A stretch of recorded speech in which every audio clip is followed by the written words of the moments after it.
내가 준 가방 왜 버렸니? 아, 그거요? 어머니, 그런 싸구려 가방 들고 다니면 회사 사람들 다 비웃어요. 제 체면도 있는데요. 싸구려. 그거 내가 친구랑 백화점에서 몇 시간 동안 고른 15만 원짜리야. 결코 싼 게 아니야. 10만 원이요? 하, 그러니까 싸구려죠. 요즘 사람들 100만 원짜리 가방은 기본이에요. 그리고 어차피 제가 안 들고 다닐 건데 집에 두면 뭐해요? 버리면 필요한 사람이 쓰겠죠? 그게 오히려 낫잖아요. 너 있잖아. 상대방이 정성껏 준 선물을 그렇게 무시해도 되는 거니? 무시라뇨? 전 오히려 정리해드린 거예요. 어머니가 뭘 주셔도 솔직히 저한테 도움된 적 있나요? 늘 필요 없는 걸 사다 주고 본인만 생생해쓰는 거잖아요. 차라리 안 주시는 게 나아요. 거기에 뭐가 들었는지 아니? 어느 시어머니와 며느리의 대화입니다. 시작 전에 무료 구독 버튼 눌러주시고 좋아요, 알람 설정도 눌러주시면 재밌는 사연을 빠르게 만나보실 수 있습니다. 경험담을 댓글로 나눠주세요. 안녕하세요. 저는 최경순, 올해 68입니다. 평생을 알뜰살뜰 살아왔고 제 철학 하나는 확고했습니다. 아들에게 잘해주는 것보다 며느리에게 잘해주는 게 제 아들을 편하게 사는 길이다. 이거였지요. 남들은 아들 뒷바라지에만 온 힘을 쏟는다지만 저는 조금 달랐습니다. 며느리가 웃으면 아들이 편하고 며느리가 불편하면 아들이 고생한다는 걸 제 삶에서 뼈저리게 배워온 까닭입니다. 그래서 늘 며느리에게 마음을 쓰고 작은 선물 하나를 고르더라도 몇 날 며칠을 고민하곤 했습니다. 창밖으로 불어오는 바람에 마른 나무잎이 바스락 소리를 내며 구르는 걸 보면서도 저는 머릿속으로 며느리 생일을 떠올렸습니다. 9월의 하늘은 유난히도 파랗고 높았는데 그 아래서 저는 자꾸만 며느리의 얼굴을 그려보았습니다. 회사 일에 육아까지 병행하는 모습이 안쓰럽기도 했고 늘 바쁘다고 헐레벌떡 뛰어다니는 그 발걸음이 어쩐지 제 마음을 서늘하게 만들었습니다. 올해만큼은 특별한 선물을 해줘야겠다. 제 가슴 속에서 작은 결심이 단단히 자리 잡았습니다. 하지만 막상 선물이라는 게 뭘까 싶더군요. 저는 평생 장바구니 들고 시장을 누비며 500원 단위도 깎고 사는 사람이었는데 며느리 또래가 좋아할 만한 물건을 고르려니 영감이 안 잡혔습니다. 전날 저녁 국을 끓이다가 후추향이 코끝에 스며드는 순간에도 화장품을 사줄까 아니면 옷이 나을까 하고 한숨을 내쉬었습니다. 김치찌개 속에서 보글보글 끓어오르는 김치 냄새조차 제 결정을 쉽게 만들지 못했습니다. 그러다 친구 오정화가 떠올랐습니다. 같은 아파트 단지에 사는 그이는 저와 달리 유행에 밝고 며느리 또래 아이들도 있어서 감각이 남달랐습니다. 정화야, 내일 시간 좀 있니? 같이 백화점에 좀 가자. 제가 전화를 걸자마자 들려온 건 그녀 특유의 빠른 숨소리와 함께한 대답이었습니다. 백화점? 언니답지 않네. 웬일이야? 며느리 생일이거든. 아무래도 그냥 지나치면 안 될 것 같아서 나 혼자 가면 괜히 엉뚱한 거 집어올까봐 겁나네. 다음 날 우리는 오전 일찍부터 버스를 타고 시내 백화점으로 향했습니다. 차창 밖으로 스치는 풍경은 맑은 가을 햇살을 받아 반짝였고 제 마음도 그만큼 들떠 있었습니다. 하지만 한쪽에서는 과연 잘하는 짓일까 하는 망설임이 고개를 들었습니다. 백화점 문을 열고 들어서는 순간 코끝을 찌르는 향수 냄새와 반짝이는 쇼윈도가 저를 주눅들게 했습니다. 제 낡은 구두가 매끈한 대리석 바닥을 딛는 소리가 유난히 크게 들렸습니다. 오정화는 발걸음을 재빠르게 옮기며 여기저기 가방 매대를 둘러보았습니다. 그녀의 손끝이 가죽 가방을 툭툭 두드릴 때마다 저는 마치 심장이 같이 쿵쿵 뛰는 듯 했습니다. 이거 어때?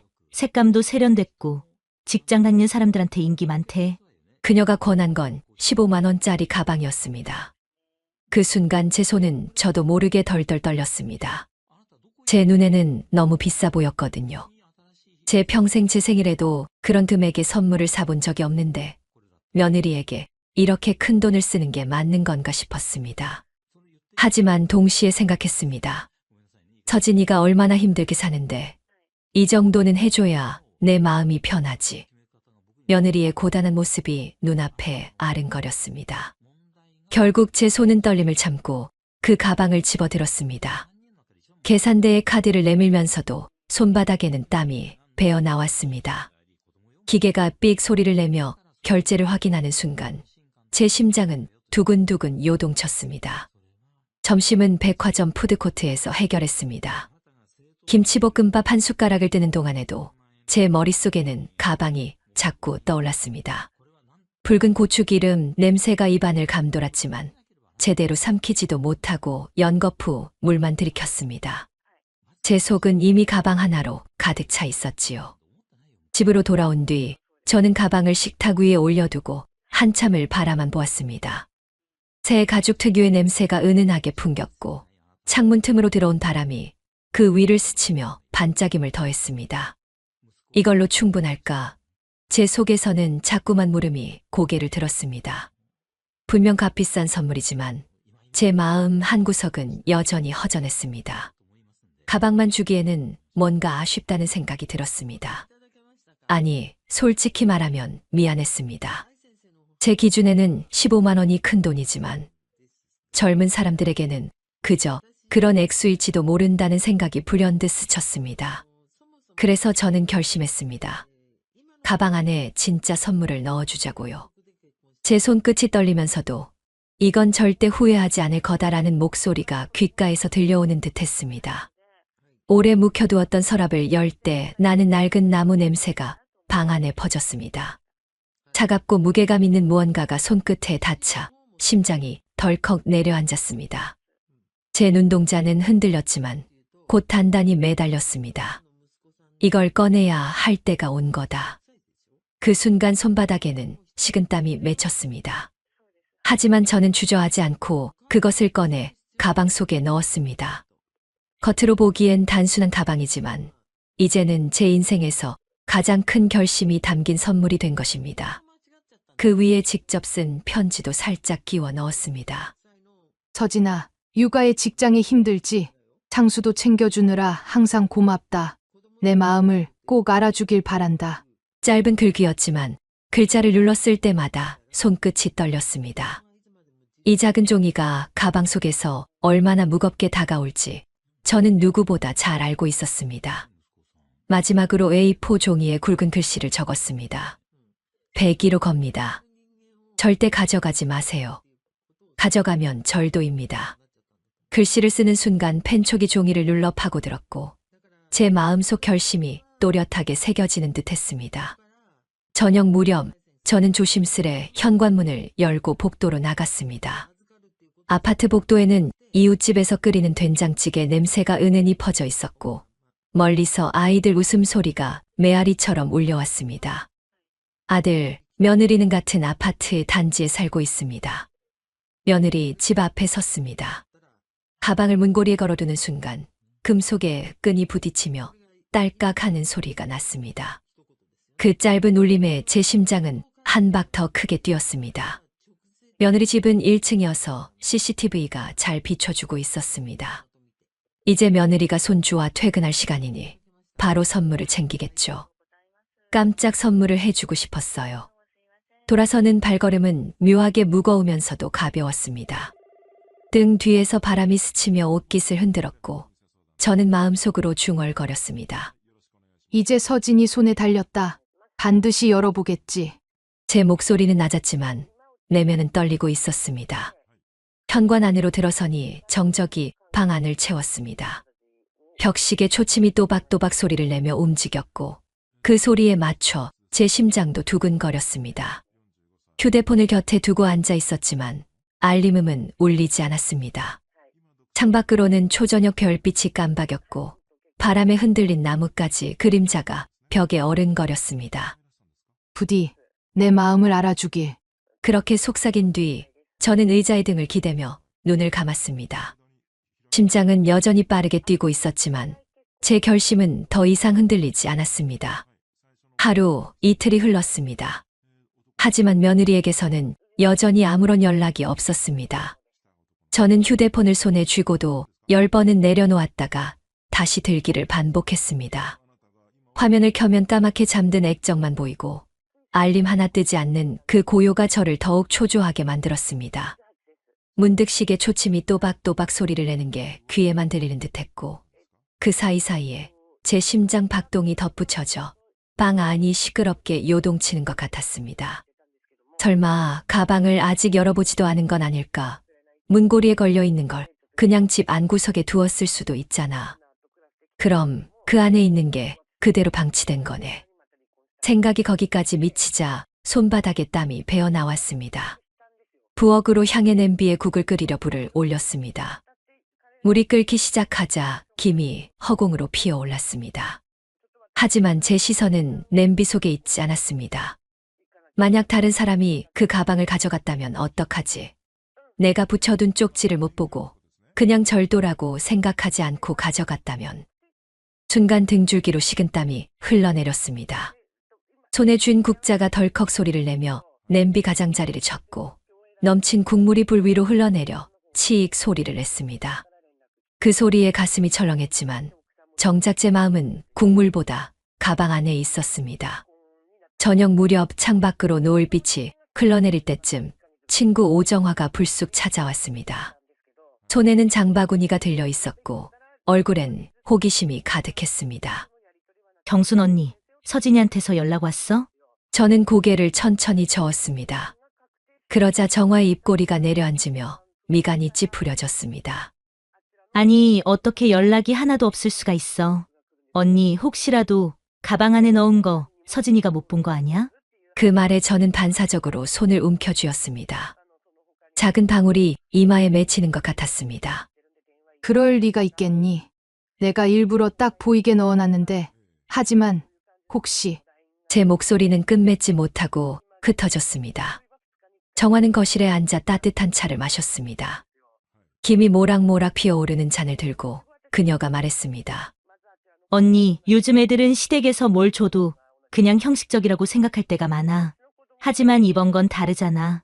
그 안에 든 게 얼마나 비싼 건데. 그냥 넘어가면 안 되지.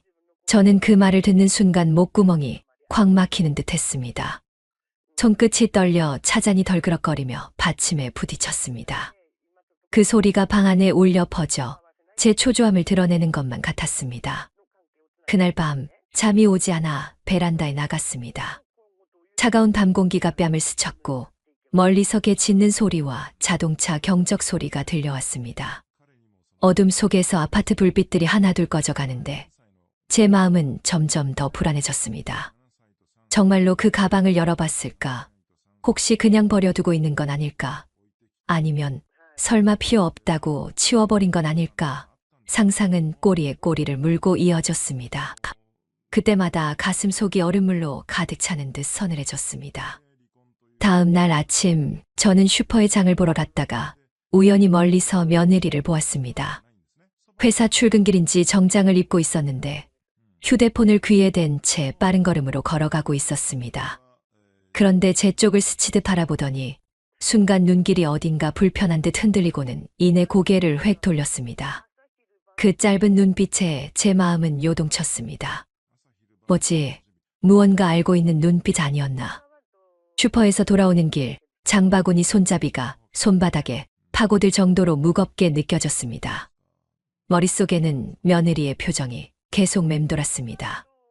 억지 웃음을 짓는 듯 하면서도 속내를 감춘 듯한 그 묘한 표정이 저를 괴롭혔습니다. 집에 돌아와 며느리에게 전화를 걸까 수십 번을 망설였습니다. 하지만 회사에 있을 터라 괜히 방해될까 싶어 손가락이 눌렀다 떼기를 반복했습니다. 그러다 문득 제 마음 깊은 곳에서 속삭임이 들려왔습니다. 그 안에 든 게 얼마나 귀한 건데 혹시라도 잃어버리면. 그 목소리가 제 의지를 흔들었습니다. 결국 저는 다시 전화를 걸려다 말고 의자에 주저앉아 머리를 감쌌습니다. 서진이가 혹시 가방 안을 열어보지도 않았다면 어떡하지? 그러다 그 안에 든 걸 못 보고 흘려버리면. 제 속삭임은 방 안에서 메아리처럼 맴돌았습니다. 시계를 보니 오후 6시, 창밖은 벌써 어둑해지고 있었습니다.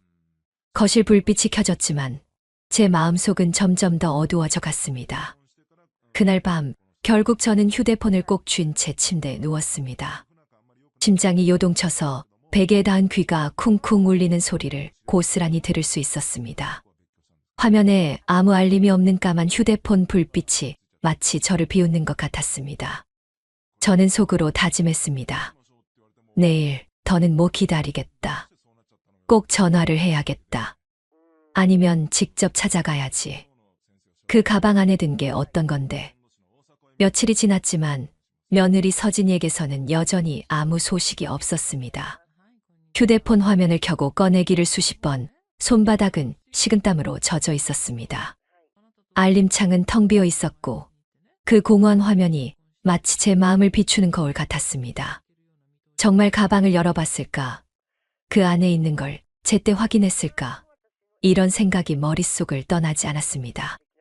아침 시장에 나가보니 대파를 고르던 이웃이 웃으며 말을 걸었습니다. 경순 언니, 지난번에 며느리 생일이라더니 잘 챙겨줬어. 순간 대답이 목구멍에서 멈췄습니다. 손에 쥔 대파 잎이 축 늘어지는 게 꼭 제 심장 같았습니다. 억지로 미소를 지으며 말했습니다. 응, 뭐, 챙기긴 했지. 하지만 속은 시커멓게 타들어가고 있었습니다.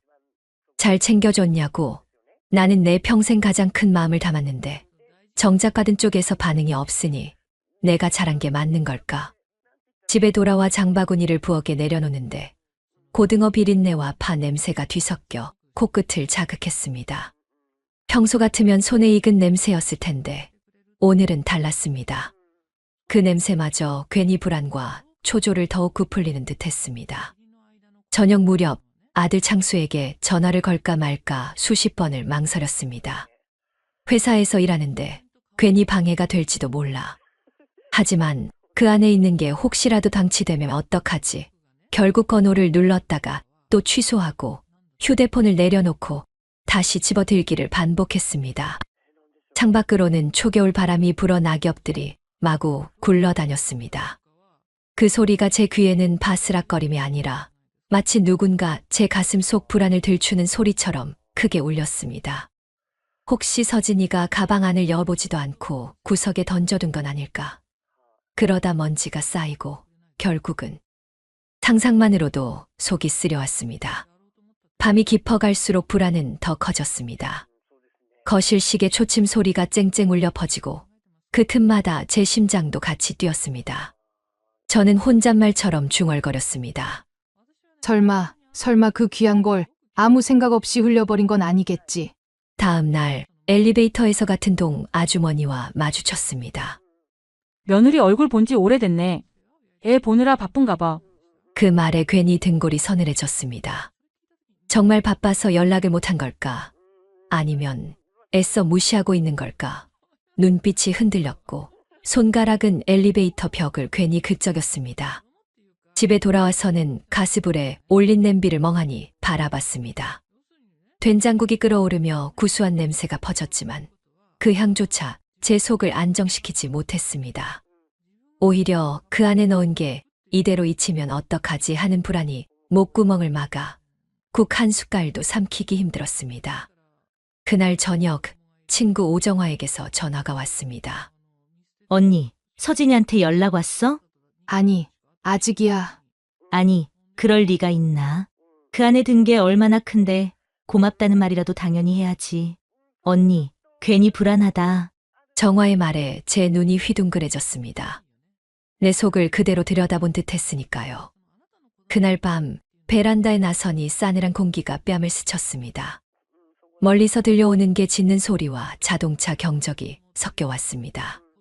불빛이 꺼져가는 아파트 단지를 바라보며 저는 스스로에게 되물었습니다.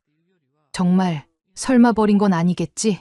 심장이 쿵 내려앉는 듯 했습니다. 하지만 이내 고개를 저으며 부정했습니다. 아니야, 아니야. 그럴 리 없어. 내가 일부러 보이게 넣어놨는데. 그러나 그 불안은 사라지지 않았습니다. 오히려 점점 더 짙어지고 있었습니다. 며칠째 이어진 고요 속에서 제 불안은 새로운 모양으로 자라나기 시작했습니다. 아침에 뉴스를 켜니 사회면 첫머리를 장식한 건 아파트 택배 분실 사건이었습니다. 화면 속에는 택배 상자를 들고 달아나는 사람의 뒷모습이 CCTV에 선명하게 잡혀 있었고 앵커는 심각한 표정으로 말했습니다. 최근 아파트 단지 앞에 놓인 택배 물품이 연이어 분실되고 있습니다. 박스를 통째로 가져가거나 안에 든 물건만 꺼내가는 수법이 늘어나 주의가 요구됩니다. 순간 제 손에서 리모컨이 덜컥 미끄러질 뻔했습니다. 심장이 턱 막히며 쿵 내려앉는 느낌이었습니다. 뉴스 화면에 보이는 낯선 이의 그림자가 마치 우리 단지 현관 앞에 겹쳐 보이는 듯 했습니다. 입술이 바싹 말라 혀끝으로 적시려 했지만 갈증은 도리어 깊어졌습니다. 설마 그 가방은 멀쩡히 두었더라도 내가 넣어둔 귀한 것만 누가 슬쩍 빼간 건 아닐까? 박스가 멀쩡해도 속이 텅 비어 있다면 머릿속에 소름 끼치는 상상이 번개처럼 스쳤습니다. 등골이 싸늘해지고 두 손이 절로 맞잡혔습니다. 그날 오후 단지 내 복도에서 들려오는 수군거림이 또 제 귀에 불을 질렀습니다. 이웃 아주머니 둘이 걸어가며 말했습니다. 지난주에도 백일동에서 택배 없어졌다잖아. CCTV 있어도 소용없다더라. 그러니까 요즘은 박스만 두고 안에 있는 것만 빼가는 경우도 많대. 그 말에 다리가 휘청하며 벽을 짚었습니다. 순간 제 손끝이 벽지를 꾹 눌렀고 까끌까끌한 촉감이 그대로 전해져 왔습니다. 머릿속에서는 다시금 그 가방이 떠올랐습니다. 겉은 멀쩡한데 그 안이 비어 있다면 나는 평생 땅을 치며 후회하겠지. 결국 전화를 걸 수밖에 없었습니다. 며칠 전 그렇게 망설이다가 끊었던 번호를 이번엔 꾹 눌렀습니다. 가슴은 두근두근 마치 북소리처럼 요동쳤습니다. 신호음이 이어지는 동안 손바닥에 땀이 베어 미끄럽게 번졌습니다. 아들, 선물 잘 받은 거 맞니? 제 목소리는 스스로 들어도 떨리고 있었습니다. 수화기 너머로 잠시 침묵이 흘렀습니다. 사무실의 키보드 치는 소리가 멀리서 들려오는 듯 했습니다. 그러다 창수의 목소리가 들렸습니다. 응, 엄마, 잘 받았어. 짧고 건조했습니다. 그런데 가방 안에 있는 건 확인했니? 제 목소리는 더욱 낮아졌습니다. 잠시 또다시 침묵. 창수가 뭔가 말하려다 주저하는 듯 호흡 소리만 들렸습니다. 그 사이 제 손은 덜덜 떨렸고 휴대폰을 쥔 손목이 뻐근해졌습니다. 아마 했을 거야. 아마. 그 두 글자가 칼날처럼 제 귓속을 찔렀습니다. 아들, 정확히 확인해봐. 그게 그냥 가방만 준 게 아니니까. 제 목소리는 절박하게 갈라졌습니다. 하지만 창수는 대답을 흐리며 통화를 서둘러 끊으려 했습니다. 엄마, 나 지금 회의 들어가야 해서 이따 얘기해. 뚝. 전화를 끊는 소리가 제 가슴까지 잘라냈습니다. 휴대폰을 내려놓는 순간 손가락이 얼얼하게 저려왔습니다. 확실히 확인을 안 했구나. 서진이가 그냥 가방만 본 건 아닐까? 아니면 혹시 이미 머릿속이 아득해졌습니다. 저녁이 되자 집안은 정막이 흘렀습니다. 시계 초침 소리가 유난히 크게 울려 퍼졌고 부엌에서 물이 끓는 소리가 함께 겹쳐져 마치 제불안이 소리로 흘러나오는 듯 했습니다. 창밖에는 바람에 휘날린 비닐봉지가 덩그러니 나부끼고 있었는데 그 모습이 왠지 빈 가방처럼 보였습니다. 그때였습니다. 현관문이 쾅쾅 두드려졌습니다. 너무 갑작스러운 소리에 제 심장이 목구멍까지 튀어나올 것 같았습니다. 숨을 삼키며 문을 열자 친구 오정화가 허겁지겁 서 있었습니다. 얼굴은 벌겋게 상기돼 있었고 잔뜩 헐떡이며 제 손을 덥석 붙잡았습니다. 손끝이 차갑고 땀에 젖어 있었습니다. 언니, 나 그녀의 눈빛은 크게 흔들렸고 입술은 바짝 말라 있었습니다. 무슨 일이야? 정화야? 제 목소리는 떨려서 겨우 내뱉는 듯 나왔습니다. 오정화는 차마 바로 말을 잇지 못하고 헐떡이는 숨만 내쉬었습니다. 눈동자가 방 안 구석구석을 헤매다 제 얼굴에 꽂히는 순간 저도 알 수 없는 공포가 온몸을 덮쳤습니다. 그녀는 마침내 입을 열었지만 끝까지 이어가지 못했습니다. 언니, 나 방금 정말 놀라운 걸 봤어. 그 말은 제 머릿속에서 천둥처럼 울렸습니다. 도대체 뭘 본 것일까? 제 심장은 요동쳤고 두 무릎은 덜덜 떨리며 주저앉을 것만 같았습니다. 언니, 방금 뉴스 봤어. 내가 보자마자 언니 생각이 나서 그냥 뛰어왔어. 저는 순간 가슴이 철렁 내려앉았습니다. 오정화의 눈빛은 불길하게 흔들리고 있었고 그 떨림이 제 심장에 그대로 전해져 왔습니다. 무슨 뉴스 말이야? 제 목소리는 떨려서 속삭임처럼 나왔습니다. 오정화는 핸드폰을 꺼내 화면을 제 눈앞에 내밀었습니다. 화면 속 뉴스 영상에는 낯선 남자가 아파트 현관 앞에 놓인 택배 박스를 슬쩍 열더니 안에 있는 물건만 꺼내고는 태연하게 덮는 장면이 잡혀 있었습니다. 앵커의 목소리가 이어졌습니다. 최근 아파트 단지에서 택배 물품만 빼가는 수법이 늘고 있습니다. 겉은 멀쩡해 피해 주민이 뒤늦게 알아채는 경우가 많습니다. 저는 핸드폰을 보는 순간 손끝이 싸늘하게 식어버렸습니다. 화면에 비친 박스가 마치 제가 며느리 집 앞에 걸어두었던 가방으로 겹쳐 보였습니다. 혹시 그 가방도 겉은 그대로인데 안에 넣은 귀한 건 이미 사라진 게 아닐까? 머릿속에서 번개 같은 생각이 스쳐 지나갔습니다. 오정화는 눈을 크게 뜨고 말을 이었습니다. 이게 남일 같지 않잖아, 언니. 더 무서운 건 아까 옆집 아줌마를 만났는데 우리 단지에서도 그런 일이 있었다더라. 지난달에 103동에서 귀금속 들어있던 박스가 있었는데 겉은 그대로였는데 속은 싹 비어 있었다는 거야. 집주인은 며칠 뒤에 알았다잖아. 이거 보통 일이 아닌 것 같아. 그래, 뉴스는 나도 봤어. 그런데 정말 귀금속이 사라졌대? 그래. 그 말을 듣는 순간 제 다리는 힘이 풀려 거실 의자에 털썩 앉아버렸습니다. 손등의 핏기가 사라져 창백해지는 게 눈에 보였습니다. 정화야, 그럼 내 건 입술이 바짝 말라 말끝이 갈라졌습니다.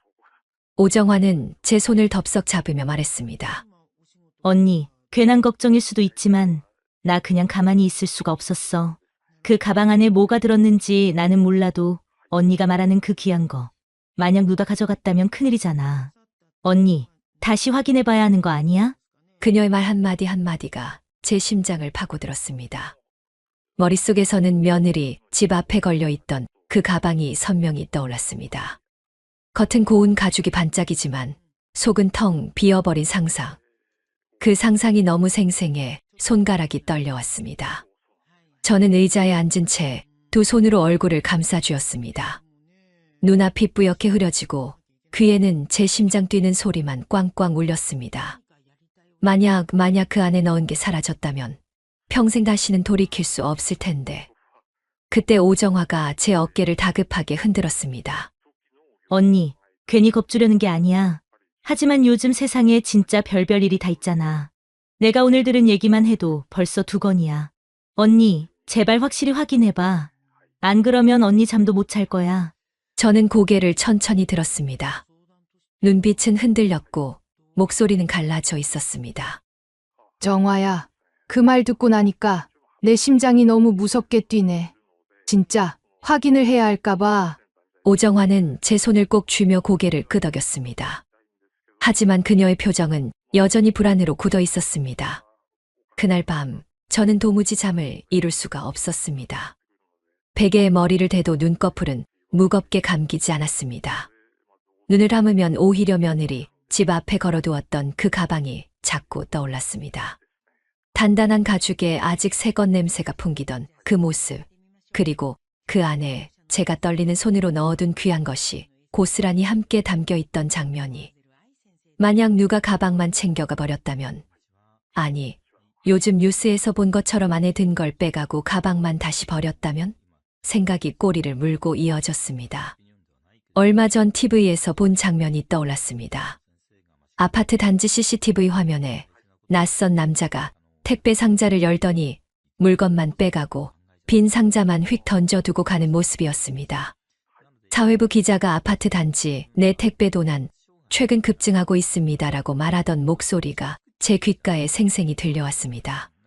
그 영상을 보며 저는 남의 일이라고 생각했는데 지금은 제 일이 될까 두려웠습니다. 휴대폰을 집어들고 경찰서 번호를 눌렀다가 이내 지웠습니다. 손끝에서 땀이 배어나와 화면이 미끄러웠습니다. 내가 신고해버리면 며느리 체면이 뭐가 되나. 동네 사람들 귀에 들어가면 시댁이 며느리한테 선물 줬다가 도둑 맞았다 소문 퍼질 텐데 창수는 회사에서 얼굴을 못 들 거야. 머릿속에서 온갖 걱정이 파도처럼 밀려왔습니다. 경찰 신고라는 단어가 제 입술 위까지 차올랐다가 아들 얼굴이 스쳐 지나가자 꿀꺽 삼켜져 버렸습니다. 그러나 가슴 깊은 곳에서는 자꾸 속삭였습니다.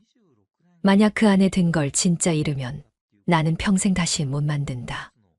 내 손끝에서 흘려보낸 세월이 고스란히 담긴 건데. 제 두 손을 마주 잡아주니 뼈마디가 삐걱거릴 정도로 힘이 들어갔습니다. 그때 남편의 목소리가 귀에 울려 퍼지는 듯했습니다. 여보, 기억하지? 아들보다 며느리한테 잘해야 해. 며느리가 웃어야 아들이 편히 살아.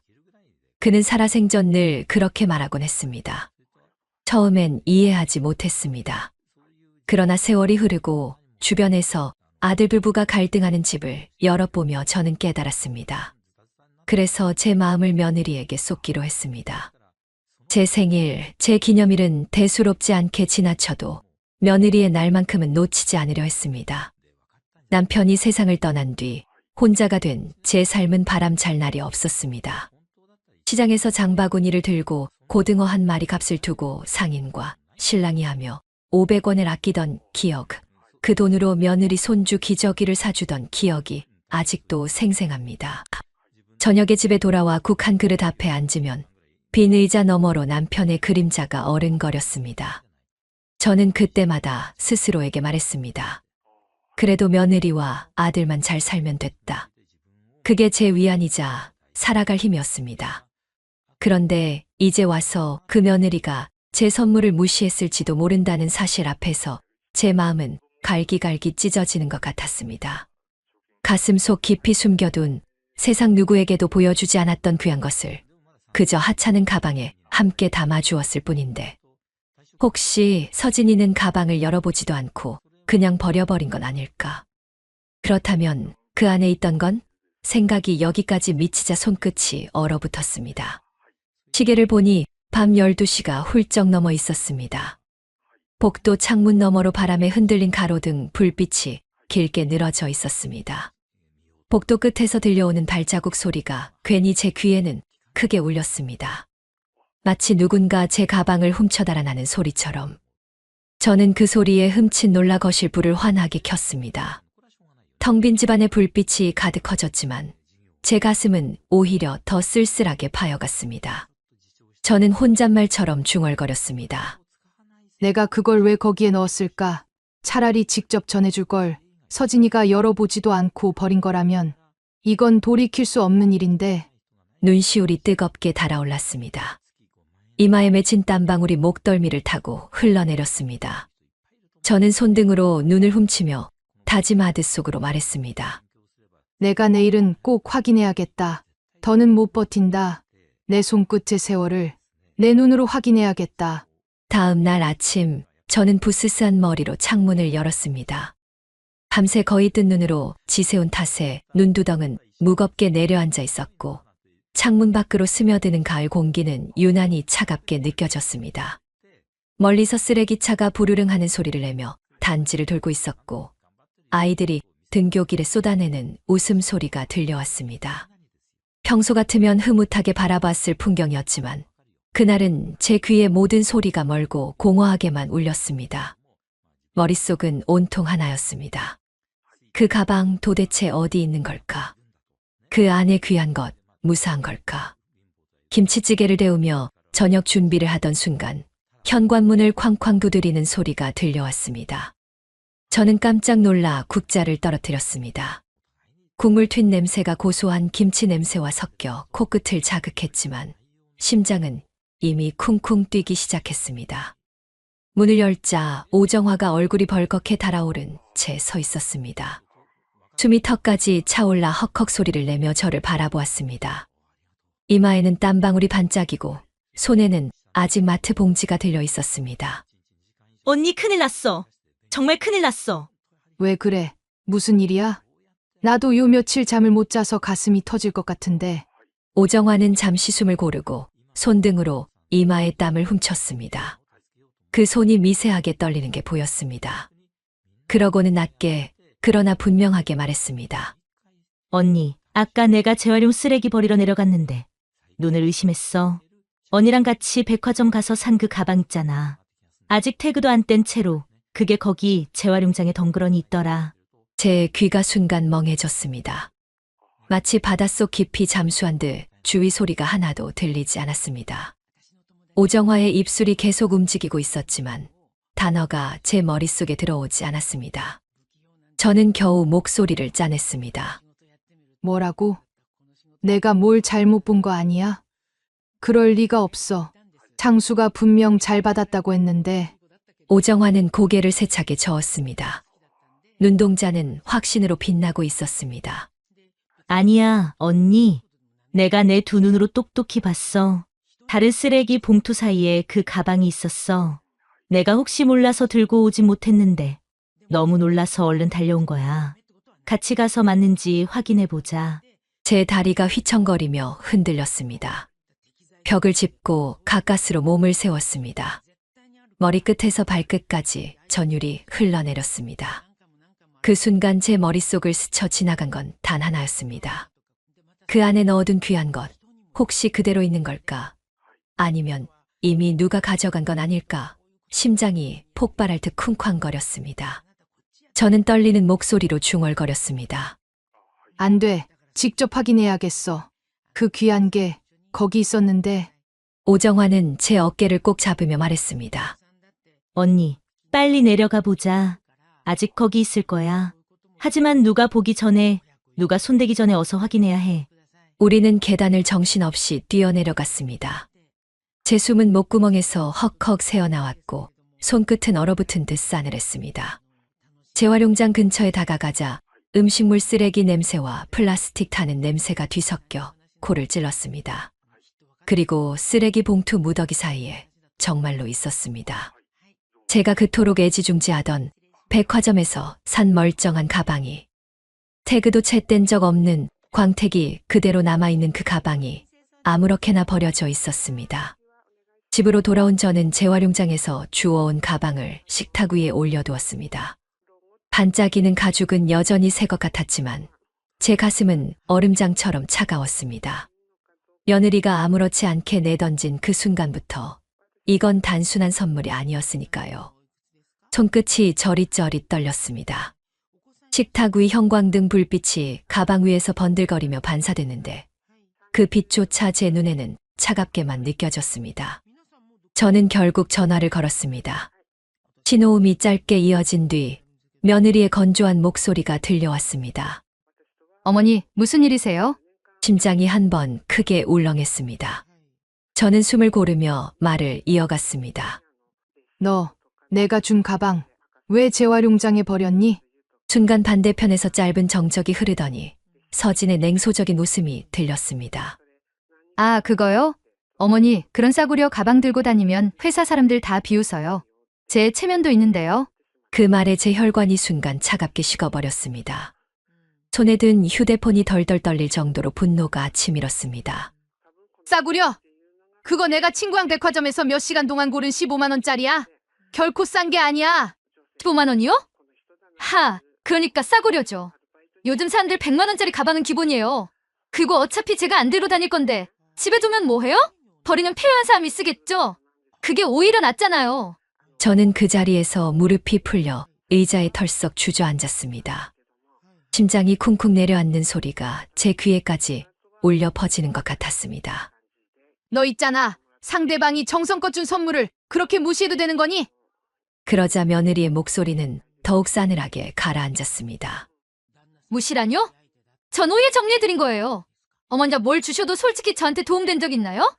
늘 필요 없는 걸 사다 주고 본인만 생생해지는 거잖아요. 차라리 안 주시는 게 나아요. 어머니, 제발 그런 선물하지 마시고 차라리 돈으로 주세요. 왜 선물을 하고 욕을 들으세요?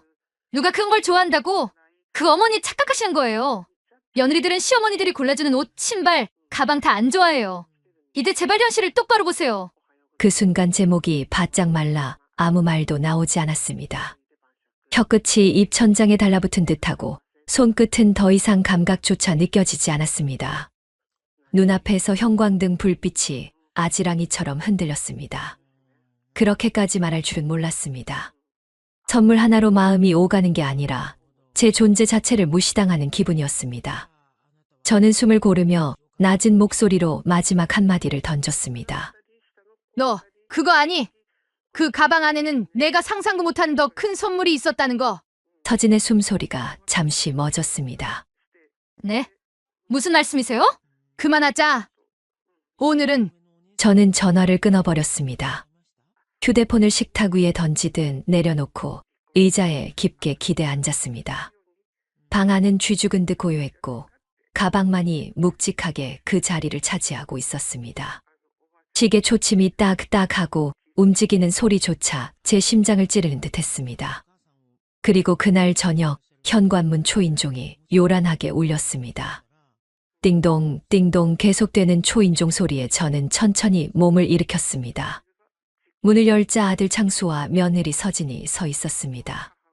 두 사람의 얼굴은 창백했고 창수는 손을 비비며 말을 이었습니다. 엄마, 아까 전화, 그게 무슨 뜻이에요? 가방 안에 뭐가 있었다는 거예요? 서진도 울상이 되어 다급히 끼어들었습니다. 어머니, 제가 잘못했어요. 제발 말씀 좀 해주세요. 그 안에 뭐가 있었던 거예요? 저는 대꾸하지 않고 두 사람을 집 안으로 들였습니다. 식탁 위에는 여전히 그 가방이 놓여 있었습니다. 서진의 눈동자가 가방에 꽂히자 마치 금덩이라도 본 듯 두 눈이 커졌습니다. 그녀의 목은 부풀어 오르고 손끝은 무릎 위에서 파르르 떨렸습니다. 천천히 가방 지퍼를 열었습니다. 지익 하는 소리가 방 안에 울려 퍼지자 아들과 며느리의 눈이 동시에 커졌습니다. 지퍼가 끝까지 열리자 안쪽에서 가지런히 쌓여있는 지폐 뭉치가 드러났습니다. 은행에서 갓 찾아온 빳빳한 5만원권 5뭉치, 총 2,500만 원이었습니다. 그 순간 방 안 공기가 멎은 듯 숨소리조차 들리지 않았습니다. 엄마! 창수의 목소리가 갈라졌고 며느리 서진은 그대로 무릎을 꿇었습니다. 두 손으로 얼굴을 가리며 떨리는 목소리로 울먹였습니다. 어머니, 이 돈은 제 1년치 월급이에요. 제가 잘못했어요. 정말 몰랐어요. 제발 한 번만 용서해주세요. 저는 눈을 반짝이며 그들을 바라봤습니다. 심장이 쿵쾅거렸지만 목소리는 단호했습니다. 그래. 내가 아찬타며 버린 가방 안에 든 게 바로 이거다. 내 평생 알뜰살뜰 모아 너희를 위해 준비해둔 돈이었다. 그런데 내가 어떻게 했니? 내 마음을 짓밟고 그 정성을 쓰레기처럼 내던졌지. 이 돈보다 더 큰 걸 잃은 거다. 내 마음을. 창수는 머리를 감싸준 채 바닥만 바라보았습니다. 방 안 공기는 숨조차 막힐 만큼 무거웠습니다. 하지만 저는 더는 흔들리지 않았습니다. 지퍼를 다시 닫으며 단호히 말했습니다. 아니. 이건 내가 내 마음을 어떻게 짓밟았는지 보여주는 증거다. 앞으로 어떤 도움도, 어떤 선물도 기대하지 마라. 너희는 내 마음을 잃은 거다. 창밖에서 가을 바람이 불어 낙엽이 흩날렸습니다. 제 눈빛은 단호했고 두 사람은 고개를 들지 못했습니다. 가방 위에 올린 제 손길은 더없이 차갑고도 단단했습니다. 그날 밤 저는 혼자 거실에 앉아 있었습니다. 전등 불빛이 희미하게 식탁 위를 비추고 있었고 그 위에는 며느리가 내팽개친 가방이 놓여 있었습니다. 새 것처럼 반짝이는 가죽, 하지만 제 눈에는 더 이상 선물이 아니라 제 마음을 밟고 간 증거처럼 보였습니다. 손바닥으로 그 가죽을 쓸어내리니 매끈하면서도 차가운 감촉이 전해져 왔습니다. 마치 저에게 다시는 속지 말라는 경고처럼 느껴졌습니다. 며느리와 아들은 다시 찾아와서 제 앞에서 무릎을 꿇고 있었습니다. 며느리는 눈물이 잔뜩 고여 있었지만 그 눈빛 속에는 여전히 억울함과 계산이 섞여 있었습니다. 아들은 두 손을 비비며 중재하려 애썼지만 결국 제게 할 말은 변명뿐이었습니다. 엄마, 서진이가 그런 의도로 버린 게 아니래요. 회사 사람들 눈치도 있고 그러다 보니. 저는 고개를 저었습니다. 장수야, 사람은 자기 뜻대로 안 되는 상황이 얼마든지 있다. 하지만 남이 준 마음을 발로 차는 건 상황 탓이 아니야. 그건 그 사람 인격의 문제지. 며느리는 울먹이며 붙잡았습니다. 어머니, 제가 잘못했어요. 앞으로는 절대 그러지 않겠습니다. 그러니까 이번만은 저는 단호하게 손을 뿌리쳤습니다. 서진아, 돈은 다시 벌 수 있지만 사람의 정은 한 번 잃으면 다시는 못 돌려놓는다. 내가 오늘 내게 한 건 돈 때문이 아니야. 내 마음을 쓰레기장에 던져버린 거지. 그 말을 하면서 제 가슴이 뜨겁게 달아올랐습니다. 남편이 생전에 제게 늘 하던 말씀이 떠올랐습니다. 경순아, 내가 며느리한테 잘해야 우리 창수가 편하다. 자식이 고생하는 건 다 배우자 탓이다. 저는 그 말을 평생 가슴에 새기며 살아왔습니다. 그래서 아들에게 엄격하기보다 며느리에게 잘해주려 했고, 며느리를 웃게 하는 게 곧 아들을 편하게 하는 길이라 믿었습니다. 그런데 그 믿음은 산산조각 나버렸습니다. 며느리가 했던 말이 떠올랐어요. 차라리 돈으로 주세요. 가방 같은 거 말고. 세상에 제 정성은 안중에도 없고 결국 돈만 원했다는 거였지요. 저는 그제야 결심이 완전히 굳어졌습니다. 좋다. 내가 원하던 돈 이제 평생 받을 일 없을 거다. 오늘 이후로 나는 너희한테 어떤 선물도 어떤 도움도 주지 않겠다. 내가 가진 건 내 삶을 위해 쓰고 절대로 너희 손에 들어갈 일 없을 거다. 아들은 울상을 지으며 매달렸습니다. 엄마, 그건 너무하잖아요. 우리가 얼마나 의지하면서 살았는데. 저는 담담히 대답했습니다. 창수야, 내가 의지할 건 내 아내지. 내가 아니다. 내가 아내를 선택한 순간부터 너희 인생은 너희가 책임지는 거다. 나는 내 노후를 위해 살겠다. 그 후 며칠 동안 아들과 며느리는 계속 전화를 걸어왔습니다. 하지만 저는 받지 않았습니다. 이웃 친구 정화에게 그 이야기를 털어놓자 그녀는 제 손을 꼭 잡아주며 말했습니다. 경순 언니, 잘했어. 사람들이 언니 마음을 몰라줘도 나는 알아. 그동안 얼마나 며느리 챙긴다고 고생했는지 내가 다 봤잖아. 그 말에 눈물이 왈칵 쏟아졌습니다. 하지만 이번 눈물은 억울함보다는 안도감에 가까웠습니다.